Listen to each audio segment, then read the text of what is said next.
Right, so we're going to get started, and first up, we're going to have a discussion with Roald about just the basic things that organizations need to have in place for doing good in their learning and development efforts. So Roald, Pragma, we've done training for many, many years. Obviously, when COVID hit, we had to do things a little bit different. And I think most organizations had to do things differently all of a sudden. Can you maybe speak about how do Pragma approach training these days, and also what are some of the key success factors that organizations need to look out for them to be successful in learning and development? Oh, thanks, Mike, and thank you for inviting me today. I think Pragma recognized the need, to shift from a traditional classroom approach in terms of training to a more agile and online environment long before COVID hit us. But certainly, the COVID pandemic definitely, sped up the process. And where we are today, most of our internal training for sure, and a lot of our client engagements are being done through our online platforms. But having said that, changing our delivery method from classroom to online, can only be impactful if you've got the right culture in place in support of learning and development. And in that regard, Pragma was very well positioned at the time, and we could make that transition quite quickly and effectively. And as I said, today we are delivering quite a lot of training, via our virtual platforms, not only internally but also with many of our customers. But here comes the but. In each conversation, there's always a but. Creating and fostering this learning culture does not just happen. That's where leadership needs to step in and, practice what you preach. Work with the L&D departments to assist employees in developing individual learning plans based on pathways and what your role requires. And then committing, on a yearly basis to, how are we going to close those gaps, making resources, systems, and people available to actually, spend time on training. So it needs to be a central effort in your organization and part of your culture. Thanks, Mike. Oh, thanks, Roald. Obviously very important. You've alluded to it as well. We should never forget about tools, processes, and people, that little triangle. I think often people forget that. Organizations think they've implemented this tool, they've implemented the process, everything's going to work, their problems are gone, but they forget to really focus on the people. And it's that culture part then as well that you've spoken to. So yeah, important for us to remember those process, tool, and very importantly, people. But yeah, circling back around to systems, can you maybe just expand a little bit on how companies or organizations need to approach these supporting systems? Yeah, no, systems, as you said, is always seen as the stick or the silver bullet that's now going to solve my problem, like you've explained. And during the COVID pandemic, we've definitely seen a big increase in the use of online systems. An international L&D survey that I read last year actually showed that between 2019 and 2022, there's probably around a drop of 20% in face-to-face training. So about 60% of training nowadays actually happens either in a blend or an online format. And that will definitely, we'll see that increasing in the future. So, making use of online technology to facilitate learning, it's inevitable. And, in the digital age that we're living in, you need to adapt to that environment. So as far as systems goes, each organization, needs to understand, why do they need this system before they just select any system off the shelf. And critically important to understand, who's going to maintain the system, and where's the content going to come from that I'm actually going to put into the system. So there's quite a lot of, work that you need to do upfront to really, answer the why. Why do I need this? So talking about content, there are a lot of content providers out there, across different disciplines. Pragma specializes in asset management, and we've got our Anki software tool, which we also provide learning content for. But when you select a system, it's quite important to take note of content providers and how these providers can actually interface or make available the content within your system in order to track and manage those interventions in your system. And yeah, I think now I need to use the but again, and coming back to the first part of the discussion today. The system is only one aspect of the success, correct? And you know, it really only starts with understanding the roles in the organization. What competencies do they require to be effective in their positions? So once you understand the competencies required, you know, then it's important to understand what learning interventions or courses out there can I match against these competencies. Once you know that, you know, that's where you can typically then formulate what we call a learning pathway. And, you know, the learning pathway acts as a guide and something that you can really have an impactful development discussion with your employees or as an individual to plan your path ahead and making sure that, you know, you deliver in the role that you're in. So, yeah, I've said quite a lot. And I think, you know, organizations might feel overwhelmed about all the technology and the content, and it feels daunting. But yeah, there's help out there. If, you know, organization like Pragma, we've got our academy, you know, we're partnering with quite a lot of our clients where we facilitate role profiling in asset management, and we provide content or either develop content with our clients, and, you know, go as far as facilitating those courses. So yeah, I hope I've answered your question, Mike. It's got a loaded question, but yeah, as I said, unfortunately, there's no shortcut. But if your intent is right, your culture is there, then I'm sure you're set up for good results. Yeah, thanks, Roald.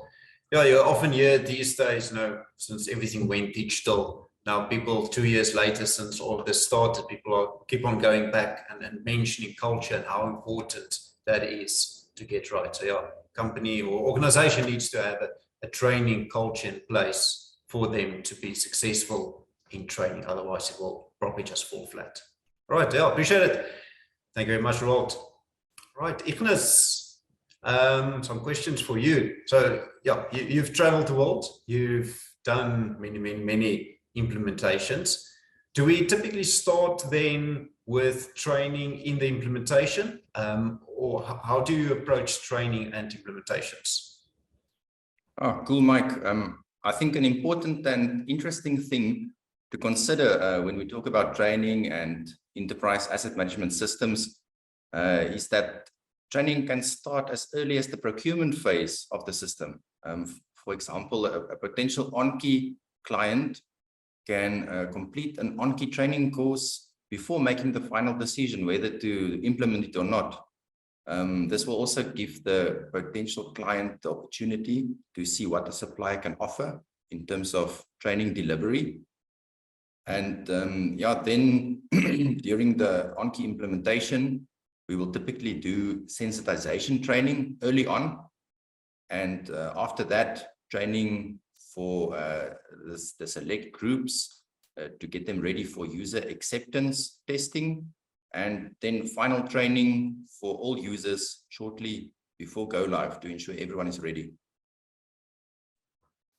All right.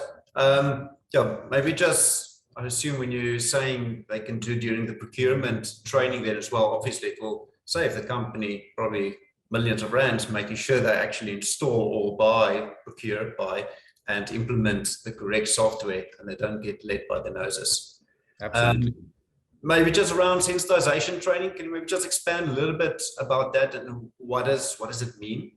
Yeah, for sure. So sensitization training, that's meant to give users an overview of the system functionality, and also, I guess, to create awareness and better understanding of things in the system that might be important during the implementation phase.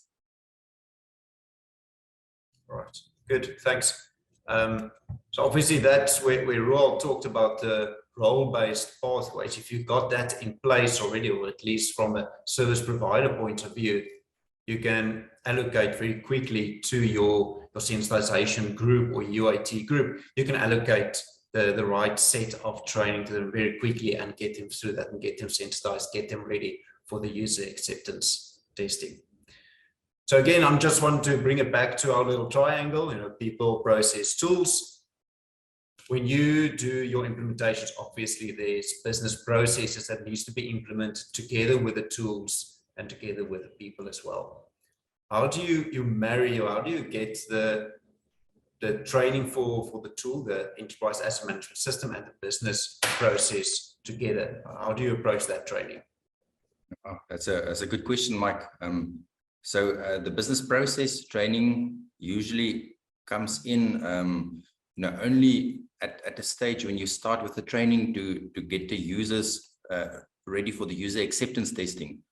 So typically during the initial stages of the implementation, the business processes will be workshopped and finalized as best and as far as possible. And then during the user acceptance testing, the focus will be, although the focus will be mostly on systems training, the users will follow the business processes while they test. And this also in parallel, this helps to validate the business processes. But then when we get to the final training before go live, we will narrow down the training to match each process that's followed by a user group. And typically with the help of something like a RACI matrix. Excellent. Good. Thanks, Ignus. Appreciate it. All right.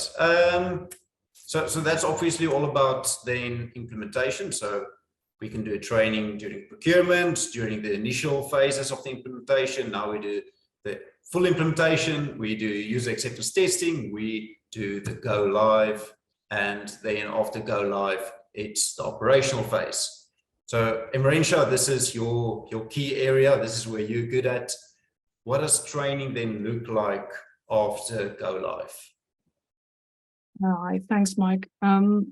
Okay, so how I will approach this is basically to do a light little understanding assessment of where the client is, if there's any gaps that needs to be bridged, or any processes or anything that needs to be bridged. We need to make sure that this is correct, because else the client basically go on their own tangent. We don't want that. My second suggestion is to do like a hand-holding training period, with also taking into consideration the Pragma LMS or the learner management system, where they can always reference back to the specific training that was done. So you're not always reliant on your consultant. You can basically just go, and you can always go to the Pragma area for reference. And then there is also regular refreshment training. Do that a few times a year, or maybe a few times every couple of years. This can either be on-site or off-site training. This is just to make sure that the clients actually understand if there's any updates, any new systems, even if there's some business process changes that needs to be adjusted, but hopefully that's light level changes that needs to be done. The other item is that new employments. So if companies employ new employees and they need to basically work with the on-key system or any of the systems that we supply, I strongly suggest that you get your consultant to come and supply that training, because the consultant will basically use the standard that was originally presented right from the start. And if there was any old habits that was created, it will break that habits, and everybody will just be back to square one when we start with that. Good. Just something on that gap analysis that you mentioned. Obviously, if you've got your role-based pathways in place, then you typically do a gap analysis against that, because you understand, typically if you take a planner, they understand what they need to do, what they need to actually be able to do in the system, and that they do their training, then it's quite easy to do your gap analysis against that. Correct? Yes. All right, good. Yeah, so after you've done all of this training, what's the typical benefits then that the organization can see from that? Well, the major benefits that I can see is resistance. There will be less of a resistance to the system, because when you get the resistance to the system, you basically lost everything. And we want to make sure that the that the user actually understand the system. They need to understand the benefits of the system, and also to break that habits that I basically explained, just to make sure that the habits is not there. I can actually explain it into an example. So usually when clients create, or when clients find that there is some gaps in their training or the process, or something doesn't match up, they will actually try to match up or breach it with some sort of a habit. Just because as business as usual, they need to go and do the job, what they need to do. And this can actually cause master data changes in the system. There is poor data quality that can be collected, and even a redevelopment of the whole business process. And that again by itself basically stops the entire process, and we don't want that. So my suggestion is that once we do the implementation, that it's correctly done the first time, and this first implementation and training is done correctly first time, then everything just basically falls into place. I think one of the things that stands out there for me is the redevelopment of business processes. I've seen that, or it's not just business processes, it's the reconfiguration of master data and those type of things. So reporting is a lot better. I've seen that so many times in implementations as well. People do one thing, they design one thing, they think that's how thing is going to work, and at the end of the day, during the operational phase, then they figure out, no, the reporting doesn't give me what exactly I want, my business process doesn't work as expected, or there's some kind of issue. So I think that, again, goes back to the sensitization training that Ignus spoke about. Doing that training before you start your initial workshops, where you do a lot of this design in master data configuration, business process development, and those type of things, making sure that the people from the client or the organization where you will be implementing your enterprise asset management system, ensure that they understand completely how this system works in a very deep master data configuration level, so that they make the right decisions. All right. Yeah, thanks, Emmerencia, adding a little bit to that. Okay, obviously we also make use of, or not we, or we sometimes, but organizations make use of contractors. You know, think of mines, manufacturing facilities management, oil and gas, it's very big there. We make use of external people, contractors, get those people on site to do certain things. We allow them access to our systems as well, for them to complete work orders and do all kinds of things. Can you maybe speak to that a little bit? How do we approach training for contractors and external people that needs to engage with the client's enterprise asset management system? Okay. That is actually an excellent question. We tend to forget about the external users or the contractors, that they need to use these operational applications, systems, and even processes that they need to adhere to. So this question I will break down in 3 sections: onboarding, training, and also support. Okay. So before any contractor can basically do any work for us, even on the oil and gas sector, is they need to be onboarded. Now this entails usually a lot of documentation, like tax documents, BEE documents, safety documents. There's a bunch of documents that they have to adhere to. Once they can comply with that, only then the actual training will start. And they will usually start with a safety training first, and certain contractors will receive certain safety training. Okay. After they've complied with that, they need to start with the technicians and the administrative users. So the technicians will receive Work Manager app training, inclusive with HSSE app training. Now remember, this is everything, or most of them are done through the Pragma LMS. So they have to go through that process. So the Work Manager app is basically to receive work orders, complete work orders, and also sometimes create work orders. The HSSE app is to allow the users to create a safety moment, what happened at that moment in time, also through a little bit of a work order format, but it's through an app. The administrative users need to complete the work portal. Now this is our invoicing tool. Now this invoicing tool is a little bit more than just invoicing. We allow the users to dispatch work orders to the technicians, to their Work Manager apps. We can do quotations, we can do invoicing, they can load documentation, the HSSE documentation as required when we need to complete it, and then just basically complete the work order, just send it off back to OnQ. Now remember, everything like is done in LMS again. Once this is completed, we get notified. Now I'm in the service department. We get notified that the user's completed an X amount of or specific training. They will only be allowed that specific section in OnQ or to the app that they need to complete. Okay. Now, the question might be, why are we doing all of this? Why can't we just send them off? Okay, an example again.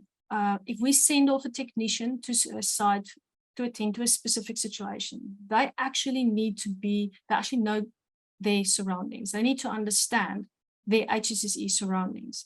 And not all of them get the same HSSE training, inclusive with the actual action that they need to perform. Not all of them can perform the same action. And also it's not part of their scope of work. So therefore, this is actually a legal covering from both the employer and the contracting company, that they are both covered under this law. So just to make sure that the work is executed safely, that it's up to standard, and that they're actually doing it according to the frame of work, because remember, they're being paid according to those 3 items. The last part is the service environment, where we supply support to these contractors. So when we create the relationship between us and the contractor, we usually request them to supply us with a super user or a trainer or an internal communicator, somebody that can communicate this information that we supply to them. This communication usually entails once a month, and it is an interactive session with them where we usually explain or do more training or high-level training, FAQs, we address certain situations, and even help them or equip them with troubleshooting tools to help them with the apps, with everything that we are basically supplying to the different technicians. Now, this initiative was a huge engagement or enablement process, as we found that the super users are being held responsible by that company that they are employed. So they really need to understand how everything works and how it fits together. They take responsibility quite seriously. Now, what we also found when we started introducing this is we got a significant decrease in the how-to questions. There's still little questions that how do we do this? How do we do that? We already address it. They can actually handle that questions for us. And data quality increased tremendously. And also we received least invoicing queries on a daily basis, because invoicing has, with the work portal tool, invoicing started increasing quite tremendously. It speeded up the process. But with everything said, even if we, as the service department, is not available, all of these contractors will go through the LMS or the Pragma LMS, okay, the training session, center. And even if we are not available, they can always reference back to all of that training material if we can't help them at that moment in time. That's me. Oh, yeah. Just to make it clear, so LMS is the learning management system. Learning management system. There we go. So what we do from Pragma point of view is then obviously to host the training material there and manage that whole process of learners coming in, issuing them with certificates, keeping a track record of who's done what. And that ties in beautifully then with the examples you gave and how we can manage contractors and external people and allow them access. So yeah, very, very detailed explanation and very good, again, in terms of how we fit people and tools and processes together to get a very good end result. Cool. Mike, I would maybe just like to add there on the contractor story. I think these days with learning management systems, you might think that, you know, we need to be behind a computer to do that, but you know, when you select your systems, also look at, you know, the applicability on a mobile platform. So in the case of contractors, for instance, you know, you're on the go and, you know, you don't want to get back to a computer to do training. So, you know, using your mobiles these days is also a you know, space where learning happens. Very good point. Yes, we're doing more and more things on mobile, so makes complete sense. Thanks, Roald. Appreciate it. Good. All right. Thanks, Emmerencia. Appreciate it. Right, Marthinus. So we've heard everything about what do we need to have in place in the organization, what structures they need to have in place, what systems they need to have in place. We've talked about training during procurement, early implementation, UAT, go live. We've heard about operational training. Everything has mostly been focused on more formal procedures of training, going to a learning management system, doing e-learnings, face-to-face training, those type of things. Are there any other avenues that learners, people that use enterprise asset management systems, or just the organization, that they can enable their people to learn more about enterprise asset management systems? Yeah, thanks, Mike. Like you mentioned, up until now, we've really focused on the formal training, but training, and Emmerencia touched on it, a lot of training happens informally as well. So we must not neglect the power of peer-to-peer training. I mean, this occurs every day in the workplace, and it's a very important approach to make sure that the users at various levels are helped and that they get answers quickly. So make sure you've got that super user or a go-to person in place, and promote knowledge sharing and peer-to-peer training within your organization. Then, in terms of other avenues, let's not forget about OnKey's help file. OnKey, and especially OnKey Plus, has a great intuitive help file that will guide users and provide them the answers that they seek.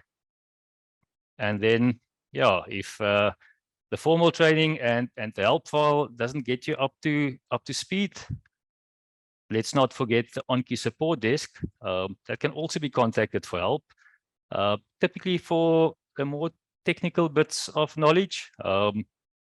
If you, for instance, want to set up monitoring points, a quick call to Bashir and the team at the support center, and they will quickly either point you to the right place on a help file or give you a couple of tips to get going. And then, yeah, if required, and Emmerencia also touched on refresher training, that we can always get a consultant or Mike and the training team out to come and assist you with specific training requests around certain modules within OnKey. Cool. No, thanks, Marthinus. I think one thing that you didn't mention is, of course, tutorials.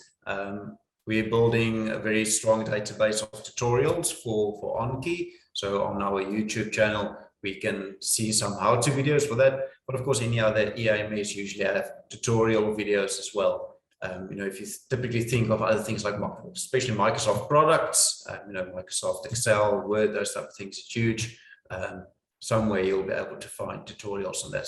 So users of any system can rely on that as well. Are there any other exciting things that we can get excited about in the journey for learners, things that's going to come in the next couple of years? Mike, absolutely. And I think your note around the tutorials fits in with this quite well. Now, Mike is heading up a new venture for us where we really want to take peer-to-peer training and knowledge sharing to the next level. So we're working on a forum community where you as clients and the OnKey community can start to share knowledge and share ideas and ask questions and learn from each other. This probably fits in somewhere between the help file and contacting the support desk. And it is really aimed at delivering quick answers, which of course will be moderated by subject matter experts like Emmerencia and Ignus to make sure that the knowledge that's being shared is applicable and also of high quality. yeah, so very, very exciting about this prospect. And Mike, I'm sure in the near future you'll share some news on this to everyone as well. Yeah, we'll definitely do that. Oh, thanks for that information, Marthinus. Appreciate it. All right, that does bring me to the end of my questions, at least, to the panel. We'll almost get to questions from our attendees. Maybe just some quick takeaways that I got from the session, and a quick summary. First up, we need to focus on role-based training. We actually need to understand what training we want to give to which type of person, which role, planners, schedulers, requesters, maintenance managers, those type of things. We need to start training early, maybe during the sales process, early in the implementation, do it before go live already. Then never stop training. Even after go live, keep on training, refresher training, keep on training on new functions and new features that becomes available, even though you might not use that already. It's important for users to get that information and to see what is possible, because it can stimulate new ideas and new ways of doing things in your enterprise asset management system. Right, then also different formats of training. So there's formal training, there's self-help through support desks, help files, tutorials, peer-to-peer training as well. And then to wrap it up, the benefits that we can see from good training throughout the life cycle of the enterprise asset management system is better data quality. We all know that what goes in, if that's rubbish, we're going to get rubbish out. So make sure that our training is in place so we can increase data quality. We can get less questions then from our users, more engagement from our users, because they understand the system, they understand the purpose of the system, how it fits into the organization's process. And that counts for our contractors as well, and other external people that engages with our enterprise asset management system. Less questions and more engagement from, which at the end of the day means that our assets can perform better. All right, that's personally my takeaways from this session. All right, let's see if we've got any questions that came up. Hi, Mike. Yes, we do have some questions. I think the first one up, we briefly touched on it in the chat section, but maybe Roald, this is one for you to answer, or anybody that wants to take it. We had a question about the limit of users on OnKey. So Roald gave a quick answer, but maybe if you could just elaborate on that, that would be nice, so that everybody just has that information, please, Roald. Yeah, as I said in the chat, Pragma believes that users should be allowed to access the system.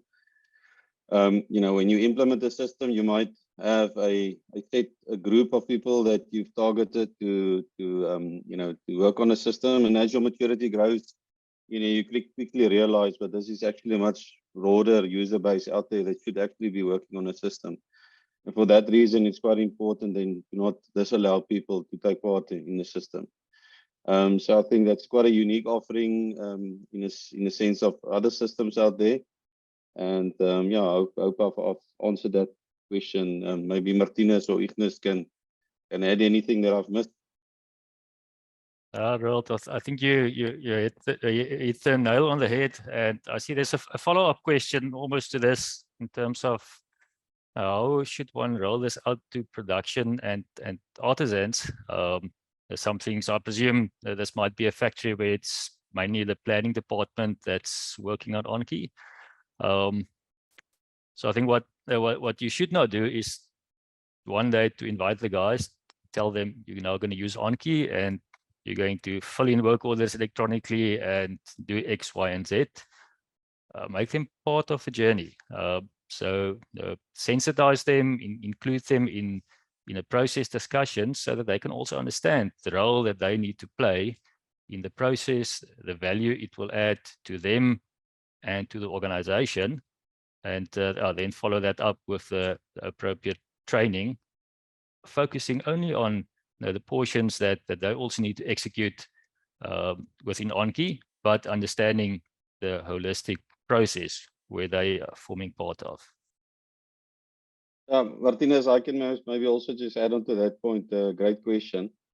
And, you know, I think moving into the digital area, OnKey is mobile friendly, and screens can be customized to make it less onerous for you know, the likes of production or artisans to log work orders, for example. And, you know, I remember the days when I started, we had, you know, manual job cards, and they were delivered to the planning clerk, and the planning clerk had to decipher through all the grease and the the dirty work orders, you know, what actually to write down. But you'll be amazed when you allow people on the system.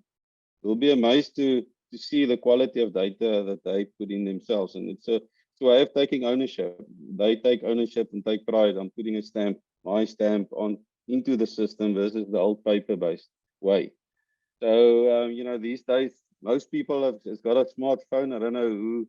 You know, sometimes it's good to have a non-smartphone because your battery life is much longer. But I think you'll be surprised once you allow people, you know, to interact with the system. And as I say, if systems are becoming more user-friendly and easy to access, the quality of data that you actually get and the ownership you get through that. Thanks, Roald. Thanks, Marthinus. Next Great. question. Thank you, Roald. Then where can we find more information about OnKey training courses, any upcoming courses? I'll take that one. So on our website, pragmaworld.net, you can go to the Academy tab, and under that, you'll find OnKey training. So there we've got a list of all our individual trainings that we offer. We've got our different pathways, which is role-based pathways. And we've got the costs there, and we've got the dates for when we've got our live, or not live, our virtual live contact sessions as well. So it's all available on our website. If you can't remember the website, just pop us a mail and we can send you the link and material as well. Thank you, Mike. I've posted the link in the chat section as well. So if anybody wants to learn more, they can just click on that link. It's safe. You'll be directed to our own website. Yeah, and then just how much or how many of the OnKey training courses are available online? Yeah, so we do all of our OnKey training online. We've got probably 10 or 12 e-learnings that covers anything from our very basic master data configuration, and then as well as transactional things in OnKey as well. So how do you create a work order? How do you do feedback on a work order? Planning of work orders. And then when we look at the more master data configuration part, talk about basic navigation through OnKey. We look at, we've got actually two modules for master data configuration. One's just the very basic things, and then the more advanced configurations. Then we've got work order configuration, types of work, downtimes, those type of things. And then currently we are working on the more advanced features of OnKey, like notifications. How do you set that up? What can you do with that? How do you customize OnKey to take it away from the vanilla OnKey to make it look like something that really fits into your organization in terms of colors, the correct screens, you know, taking away fields that are not necessary for your organization or your business process. So yeah, there's something for everyone available in our current vault of training. Mike, I can also maybe just add on to that question, and latching back to what Emmerencia was saying during the operational you know, period of the use of OnKey, the continuous learning. Many times people's got a specific question and they want to know, how do I do this in OnKey again? And that's where these e-learning modules then kick in. So if you've got access to the e-learning module, it's quite quick. Go to the specific module, fast forward, you know, on your own pace to get to the section that you're interested in, and then, you know, to get going. So this element of learning within the flow of work, quite important, and that's why, you know, we've been developing these e-learning modules in support of that. So quite critical to remember that and to make use of that in support of data quality and the effectiveness of your system. Excellent. Thanks, Roald. Right, so those were all the questions that I filtered through, Mike, so thank you very much. I just also wanted to remind everybody that we'll be sending a copy of the recording to everybody that registered via Zoom by tomorrow. Excellent. Yeah, thanks, Julie. Well, thanks to all the attendees. Thanks for taking some time out of your afternoon to come and listen to us. Hopefully, you've got some practical tips that you can take away and implement.